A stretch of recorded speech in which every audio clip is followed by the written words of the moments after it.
This video is for educational and informational purposes only. Please do your own research before applying. ప్రభుత్వ GST ఆఫీస్లో పనిచేసే MTS multi tasking staff, havildar, stenographer grade 2 ఇంకా tax assistant ఇలా 4 రకాల ఉద్యోగాల కోసం recruitment చేసేందుకు అఫీషియల్గా నోటిఫికేషన్ అయితే రిలీజ్ చేశారు. ఈ ఉద్యోగాలకి మినిమం 10th క్లాస్ పాస్ అయినా లేదా 10th తర్వాత ఇంటర్ కానీ, ఐటీఐ కానీ, డిప్లొమా కానీ లేదా డిగ్రీ ఏ విభాగంలో డిగ్రీ పూర్తి చేసిన ఆంధ్రప్రదేశ్ వాళ్ళైనా తెలంగాణ వాళ్ళైనా male and female candidates apply చేసుకోవచ్చు. అండ్ ఈ ఉద్యోగాలకి ఎలాంటి అప్లికేషన్ ఫీ లేదు, ఎలాంటి ఎగ్జామ్ లేకుండా సెలెక్షన్ చేస్తున్నారు అండ్ ఎలాంటి ఎక్స్పీరియన్స్ కూడా అవసరం లేదు. పర్మనెంట్ గవర్నమెంట్ జాబ్స్ కాబట్టి నేను ఇదే వీడియోలో నోటిఫికేషన్కి సంబంధించిన ఫుల్ డీటెయిల్స్తో పాటు selection process, application process everything చెప్తాను. వీడియోని మాత్రం ఎండ్ వరకు చూడండి. అలాగే చాలామంది వీడియోస్ చూస్తున్నారు, అప్లికేషన్ చేసుకొని వెళ్తున్నారు కానీ వీడియోస్ని లైక్ చేయడం లేదు. మీరు ఇచ్చే ఒక లైక్ మాకు ఎంతో ఎంకరేజ్ చేసినట్లు ఉంటుంది. ఇలాంటి మంచి మంచి జాబ్స్ గురించి అప్డేట్ చేస్తూ ఉంటాను కాబట్టి ఖచ్చితంగా ప్రతి ఒక్కరు వీడియోస్ని లైక్ చేసి స్కిప్ చేయకుండా ఎండ్ వరకు చూడండి. అలాగే మన ఛానల్కి వచ్చిన కొత్త వాళ్ళు ఎవరన్నా ఉంటే వీడియోస్ని లైక్ చేయడంతో పాటు ఛానల్ని సబ్స్క్రైబ్ చేసుకొని పక్కనే ఉన్న బెల్ సింబల్ని కూడా యాక్టివేట్ చేసి పెట్టుకుంటే నేను ఎప్పుడు కొత్త వీడియో అప్లోడ్ చేసినా మీకు నోటిఫికేషన్ ద్వారా అప్డేట్ అయితే వస్తుంది. నెక్స్ట్ డీటెయిల్స్లోకి వెళ్ళే కంటే ముందు మినిమం 10th క్లాస్ అర్హతతో ఎలాంటి పరీక్ష పెట్టకుండా ఆరోగ్య శాఖలో ఉద్యోగాల కోసం కూడా రిక్రూట్మెంట్ చేసేందుకు నోటిఫికేషన్ అయితే రిలీజ్ చేశారు. వీటికి మినిమం 18 నుంచి మ్యాక్సిమం 52 ఇయర్స్ వరకు ఏజ్ ఉన్న ఆంధ్రప్రదేశ్ వాళ్ళు మేల్ అండ్ ఫీమేల్ క్యాండిడేట్స్ ఎవరైనా అప్లై చేసుకోవచ్చు. సో దీనికి సంబంధించి కూడా నేను డీటెయిల్ వీడియో చేశాను. ఆ వీడియో మన ఛానల్లో ఉంటుంది. అదే వీడియో లింక్ని పైన ఇక్కడ కార్డ్స్లో కూడా ఇస్తాను. ఒకసారి ఈ వీడియో కూడా డీటెయిల్గా చూసేసి ఇంట్రెస్ట్ అండ్ ఎలిజిబిలిటీ ఉన్న వాళ్ళు ఈ జాబ్స్కి కూడా అప్లికేషన్ అయితే చేసుకోండి. సో ఈ ఆపర్చునిటీ మీకు మన సెంట్రల్ గవర్నమెంట్ కింద పనిచేస్తున్న జీఎస్టీ ఇంకా సెంట్రల్ ఎక్సైజ్ వాళ్ళైతే 2025 ఇయర్కి సంబంధించి రిక్రూట్మెంట్ చేసేందుకు అఫీషియల్గా నోటిఫికేషన్ అయితే రిలీజ్ చేశారు. మీరు కావాలనుకుంటే ఇన్ఫర్మేషన్ మొత్తం ఇక్కడ ఇచ్చిన వీళ్ళ అఫీషియల్ వెబ్సైట్ నుండి కూడా చెక్ చేసుకోవచ్చు. ఈ వెబ్సైట్ని మీరు గూగుల్లో సెర్చ్ చేసినా వస్తుంది. ఇదే వెబ్సైట్ని కింద డిస్క్రిప్షన్లో కామెంట్ సెక్షన్లో కూడా పిన్ చేస్తాను, మీరు అక్కడ నుంచి అయినా యాక్సెస్ చేసుకోవచ్చు. అలాగే కింద డిస్క్రిప్షన్లో కామెంట్ సెక్షన్లో మన Instagram, Telegram, WhatsApp channel links కూడా ఇస్తాను. మీరు ఖచ్చితంగా వాటిని కూడా ఫాలో అవ్వండి. ఎందుకంటే నేను డైలీ వాటిలో కూడా ఇలాంటి గవర్నమెంట్ జాబ్స్తో పాటు ప్రైవేట్ ఇంకా వర్క్ ఫ్రమ్ హోమ్ జాబ్స్ గురించి అప్డేట్ చేస్తూ ఉంటాను. మీరు మిస్ అవ్వద్దు అనుకుంటే మాత్రం ఫాలో అయితే అయిపోండి. సో ఫస్ట్ నోటిఫికేషన్ ఓవర్ చూద్దాం. రిక్రూట్మెంట్ చేస్తున్న ఆర్గనైజేషన్ వచ్చేసి office of the commissioner of GST and central excise వాళ్ళైతే రకరకాల వేకెన్సీస్ కోసం రిక్రూట్మెంట్ చేస్తున్నారు. మీరు ఆన్లైన్లోనే అప్లై చేసుకోవాలి. ఎవ్రీథింగ్ ఇదే వీడియోలో చెప్తాను, ప్రతి ఒక్కరు స్కిప్ చేయకుండా ఎండ్ వరకు చూడండి. శాలరీ డీటెయిల్స్ ఎలా ఉంటాయంటే పోస్టులను బట్టి శాలరీ అనేవి వేరీ అవుతూ ఉంటాయి. ఫస్ట్ ఎంటీఎస్కి కానీ హవల్దార్ 2 వేకెన్సీస్కి లెవెల్ 1 ప్రకారం, ఇవి సెంట్రల్ గవర్నమెంట్ జాబ్స్ కాబట్టి 7th CPC లెవెల్ 1 ప్రకారం బేసిక్ పే 18,000 నుంచి 56,900 ఉంటుంది. అదే మీకు ట్యాక్స్ అసిస్టెంట్, స్టెనోగ్రాఫర్ వేకెన్సీస్కి అయితే లెవెల్ 4 ప్రకారం బేసిక్ పేనే 25,500 నుంచి 81,100 రూపీస్ ఉంటుంది. ఇవి బేసిక్ పేలు మాత్రమే. ఇవి సెంట్రల్ గవర్నమెంట్ కిందకి వస్తాయి కాబట్టి మీకు అడిషనల్గా చాలా అలవెన్సెస్, చాలా బెనిఫిట్స్ అయితే ప్రొవైడ్ చేస్తారు. నెక్స్ట్ మీకు ఏజ్ లిమిట్స్ వచ్చేసి ప్రతి ఒక్కరికి 1 జనవరి 2025 కల్లా మినిమం 18 నుంచి మ్యాక్సిమం 27 ఇయర్స్ ఏజ్ ఉండాలి. ఒకవేళ జనరల్ ఓబీసీ వాళ్ళకైతేనేమో 5 ఇయర్స్ ఏజ్లో రిలాక్సేషన్ ఉంటుంది.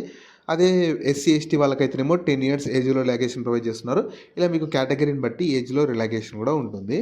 నెక్స్ట్ ఎలిజిబిలిటీ క్రైటీరియా, క్వాలిఫికేషన్ మాత్రం ఖచ్చితంగా ఫస్ట్ ఎంటీఎస్ వేకెన్సీస్కి కేవలం 10th క్లాస్ పాస్ అయితే చాలు. ఎలాంటి హైట్, వెయిట్ ఏమీ అవసరం లేదు, జస్ట్ 10th పాస్ అయితే చాలు, అప్లై చేసుకోవచ్చు. అదే హవల్దార్ వేకెన్సీస్కి అయితేనేమో 10th పాటు ఫిజికల్ స్టాండర్డ్స్, ఫిజికల్ టెస్ట్ కూడా ఉంటుంది. ఈ ఫిజికల్ స్టాండర్డ్స్, ఫిజికల్ టెస్ట్ అయితే కింద డిస్క్రిప్షన్లో కామెంట్ సెక్షన్లో నోటిఫికేషన్ PDF ఉంటుంది, దానిలో క్లియర్గా ఉంటుంది, ఒకసారి చూసుకోండి. తర్వాత స్టెనోగ్రాఫర్ వేకెన్సీస్కి అయితే 12th పాటు స్టెనోగ్రఫీకి సంబంధించిన స్కిల్ టెస్ట్ కూడా ఉంటుంది. అంటే టైపింగ్ కానీ వాటికి సంబంధించిన స్కిల్ టెస్ట్ ఉంటుంది. స్టెనోగ్రాఫర్కి 10th పాస్ అయి ఉండాలి. ట్యాక్స్ అసిస్టెంట్ వేకెన్సీస్కి ఏదో ఒక బ్యాచిలర్స్ డిగ్రీతో పాటు డాటా ఎంట్రీకి సంబంధించిన నాలెడ్జ్ కూడా ఉండాలి. సో ఇలా మీకు పోస్టులను బట్టి క్వాలిఫికేషన్ అనేది వేరీ అవుతూ ఉంటుంది. మినిమం 10th నుంచి డిగ్రీ చేసిన వాళ్ళు ఎలిజిబుల్ అయితే ఉంటారు. నెక్స్ట్ మీకు వేకెన్సీస్ అయితే టోటల్ 20 వేకెన్సీసే ఉన్నాయి. వేకెన్సీస్ తక్కువ ఉన్నాయని చెప్పి బాధపడకండి, కాంపిటీషన్ కూడా చాలా తక్కువ ఉంటుంది. ఎందుకో చెప్తాను. ఎంటీఎస్లో అయితే 1 వేకెన్సీ ఉంది, హవల్దార్లో 7 ఉన్నవి, స్టెనోగ్రఫీ దాంట్లో 1, ట్యాక్స్ అసిస్టెంట్ దాంట్లో 11, టోటల్ 20 వేకెన్సీస్కి నోటిఫికేషన్ ద్వారా రిక్రూట్మెంట్ అయితే చేయబోతున్నారు. సో మీకు సెలక్షన్ ప్రాసెస్ ఎలా ఉంటుందంటే మీకు ఇదే చాలా ఇంపార్టెంట్. యాక్చువల్లీ ఇవి మీకు స్పోర్ట్స్‌లో వేకెన్సీ అనమాట. అంటే స్పోర్ట్స్ సర్టిఫికేట్ ఉన్న వాళ్ళు మాత్రమే ఎలిజిబుల్. ఏ స్పోర్ట్స్ అనేది కూడా నేను నెక్స్ట్ స్లైడ్‌లో చెప్తాను. స్కిప్ చేయకుండా చూడండి. సో ఫస్ట్ ఏందంటే స్పోర్ట్స్‌లో ప్రొఫిషియన్సీని బట్టి షార్ట్ లిస్ట్ చేస్తారు. ఎలాంటి ఎగ్జామ్, ఇంటర్వ్యూ ఏముండదు.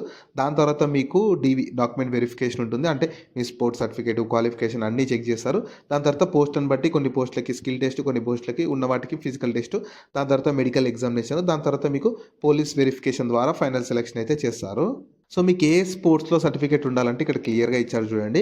మీకు వాలీబాల్‌లో అయితేనేమో మెన్ను, ఫుట్బాల్‌లో మెన్ను, హాకీలో మెన్ను, క్రికెట్‌లో మెన్ను, కబడ్డీలో మెన్ను, అథ్లెటిక్స్‌లో మెన్ లేదా మెన్ అండ్ ఉమెన్, స్విమ్మింగ్‌లో men and women. So only ఈ స్పోర్ట్స్‌లో ఎవరికైతే సర్టిఫికేట్ ఉంటుందో వాళ్ళు మాత్రమే ఈ నోటిఫికేషన్‌కి ఎలిజిబుల్ ఉంటారు. ఒకవేళ ఈ వీడియో చూస్తున్న వాళ్ళకి స్పోర్ట్స్ సర్టిఫికేట్ లేకపోయినా సరే, మీ ఫ్రెండ్స్ అండ్ ఫ్యామిలీ మెంబర్స్‌లో ఎవరికన్నా స్పోర్ట్స్ సర్టిఫికేట్ ఉంటే మాత్రం, స్పోర్ట్స్ సర్టిఫికేట్ ఉండి క్వాలిఫికేషన్ ఉంటే మాత్రం ఖచ్చితంగా వాళ్ళకి ఈ వీడియో షేర్ చేయండి. చాలా యూజ్ అయితే అవుతుంది. సో మీకు ఇంపార్టెంట్ డేట్స్ వచ్చేసి 5th December 2025 రోజు నోటిఫికేషన్ రిలీజ్ అయింది. 8th December 2025 నుంచి అప్లికేషన్ స్టార్ట్ అయిపోయింది. అప్లై చేసుకోవడానికి లాస్ట్ డేట్ మాత్రం 7th January 2026 వరకు ఉంటుంది.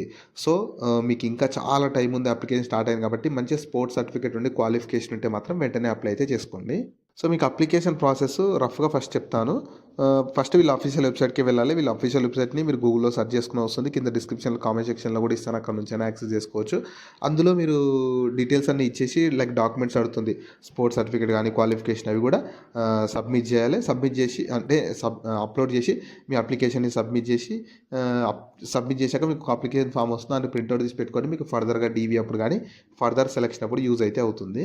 జాబ్ లింక్‌ని వీడియో కింద డిస్క్రిప్షన్‌లో అలాగే కామెంట్ సెక్షన్‌లో పిన్ చేశా. ఫస్ట్ లింక్ ఓపెన్ చేస్తే ఇలా వెబ్సైట్ ఓపెన్ అవుతుంది. అందులో జాబ్ ఫుల్ డీటెయిల్స్ ఉంటాయి. చూసాక కిందకి స్క్రోల్ చేస్తే నోటిఫికేషన్ పీడిఎఫ్ ఉంటుంది. దాన్ని డౌన్లోడ్ చేసుకొని డీటెయిల్స్ అన్ని చెక్ చేశాక కిందనే అప్లై లింక్ ఉంటుంది. దానిపైన క్లిక్ చేస్తే సో మీకు ఇలా స్క్రీన్ మీద కనిపిస్తున్నట్లు వీళ్ళ అఫీషియల్ వెబ్సైట్ gstchennai.gov.in అని చెప్పి ఓపెన్ అవుతుంది. ఇందులో ఏంటంటే కిందకి స్క్రోల్ చేయాలి. కిందకి స్క్రోల్ చేస్తే మీ ఈమెయిల్ వెరిఫికేషన్ అడుగుతుంది.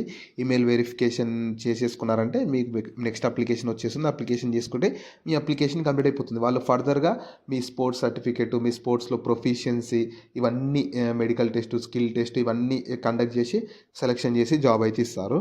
సో ఈ ఆపర్చునిటీ మీకు మన సెంట్రల్ గవర్నమెంట్ కింద పనిచేస్తున్న ఈ GST commissioner of GST and central excise డిపార్ట్మెంట్లో 4 టైప్స్ ఆఫ్ వేకెన్సీస్ కోసం రిక్రూట్మెంట్ చేసేందుకు నోటిఫికేషన్ అయితే రిలీజ్ చేశారు. మీకు ఈ ఆఫీస్ అయితే ప్రజెంట్గా చెన్నైలో ఉంటుంది. మీకు మ్యాక్సిమం ఇనీషియల్గా సెలక్షన్ ప్రాసెస్ కానీ, పోస్టింగ్ కానీ మ్యాక్సిమం చెన్నైలోనే ఉండొచ్చు. మాకు పర్లేదు, మంచి స్పోర్ట్స్ సర్టిఫికేట్ ఉంది, క్వాలిఫికేషన్ ఉంది, ఆల్ ఓవర్ ఇండియా ఎక్కడైనా సరే మీకు మన సొంత రాష్ట్రంలో కూడా జిఎస్టీ, ఈ ఎక్సైజ్కి సంబంధించిన ఆఫీసెస్ ఉంటాయి. మీరు ఫర్దర్గా ఫ్యూచర్లో ట్రాన్స్ఫర్ చేయించుకోవచ్చు. ఇనీషియల్గా చెన్నైలోనే పోస్టింగ్ పొందిన తర్వాత మీరు ట్రాన్స్ఫర్ చేయించుకోవడానికి అవకాశం ఉంటుంది కాబట్టి మాకు పర్లేదు, ఆల్ ఓవర్ ఇండియా ఎక్కడైనా సరే ఒక మంచి సెంట్రల్ గవర్నమెంట్ జాబ్ కావాలనుకునే వాళ్ళు, స్పోర్ట్స్ సర్టిఫికేట్ ఉన్న వాళ్ళు ఖచ్చితంగా ఈ అవకాశాన్ని యూటిలైజ్ అయితే చేసుకోండి. సో వీటికి సంబంధించిన లింక్స్ అన్ని వీడియో కింద డిస్క్రిప్షన్‌లో అలాగే కామెంట్ సెక్షన్‌లో పిన్ చేశా చూడండి. అలాగే మీ ఫ్రెండ్స్ అండ్ ఫ్యామిలీ మెంబర్స్ అందరికి కూడా షేర్ చేయడం మాత్రం మర్చిపోకండి. మీకు జాబ్స్ గురించి ఎలాంటి డౌట్స్ ఉన్నా సరే కింద కామెంట్స్‌లో అడగండి. నేను ప్రతి కామెంట్‌కి రిప్లై అయితే ఇస్తాను.